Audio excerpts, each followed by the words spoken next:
What's good, YouTube? It's KB with Just Do Boxing, back with another video.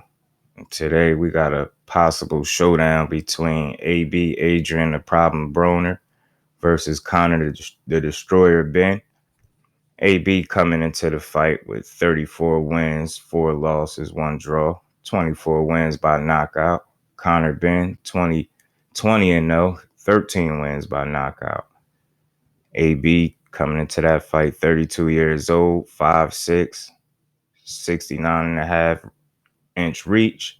Conor Benn, 25 years old, 5'8", with a 68-inch reach. So got a slight advantage on both sides. Nothing major. I don't expect the height or reach to be a deciding factor in this fight at all. This fight is going to really come down to what version of Adrien Broner we get that night. Because although he's coming off a unanimous decision win over relatively unknown Giovanni Santiago, who was 14-0 coming into that fight. That was back in February 20th of this year. That was the only fight AB had that year. Before that, he was coming off a unanimous decision loss against Manny Pac-Man Pacquiao. That was January 19th of 2019. And he didn't fight the entire 2020. And he only had one fight in 2021 and only one fight in 2019. In the last 4 years, AB has only fought 3 times. And we all know inactivity could be a fighter's worst enemy. That and father time. Conor Benn, on the other hand, he been way more active. He had 9 fights in the last 4 years. Benn fought twice in 2018. He fought 3 times in 2019. He had 1 fight in 2020, and that's most likely due to COVID. So he had to stay busy fight, which was a good idea. And he had a hell of a 2021. Finished the year strong with 3 fights under his belt. And his most recent victory was this past Saturday against seasoned vet Chris Algieri, which he knocked out terribly in the 4th round with an overhand right. And that was Conor Benn's biggest and most impressive win of his career thus far, in my opinion. Algieri definitely was the biggest name on his resume so far. But if Benn was to get a win over AB, definitely no doubt about it, it would be the biggest win and name on his resume, hands down. And my thoughts on how the fight will play out, again, that's going to depend on what version of Broner shows up. And what I mean by that is, we all know he has a tendency to just not let his hands go. As far as the fight, I know the fight is going to sell itself. Broner could sell a fight by himself.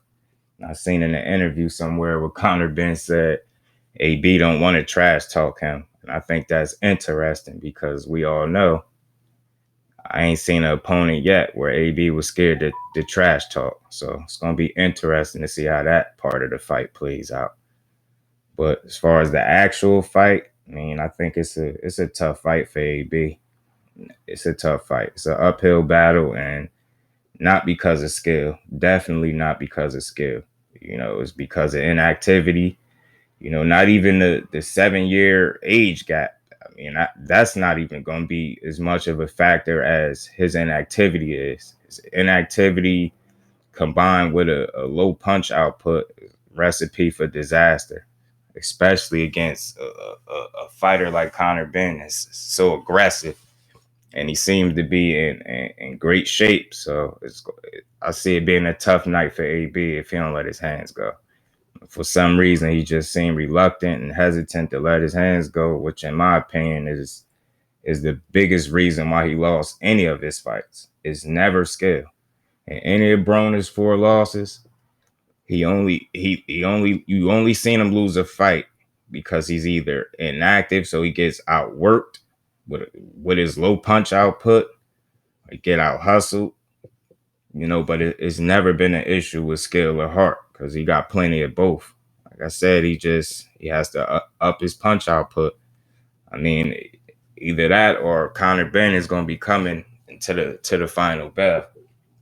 And I see some some mixed opinions on how the fight would play out. I seen the son of Ricky Hitman Hatton, his son Campbell Hatton, did an interview and he said he think Benn is going to do a demolition job on Broner.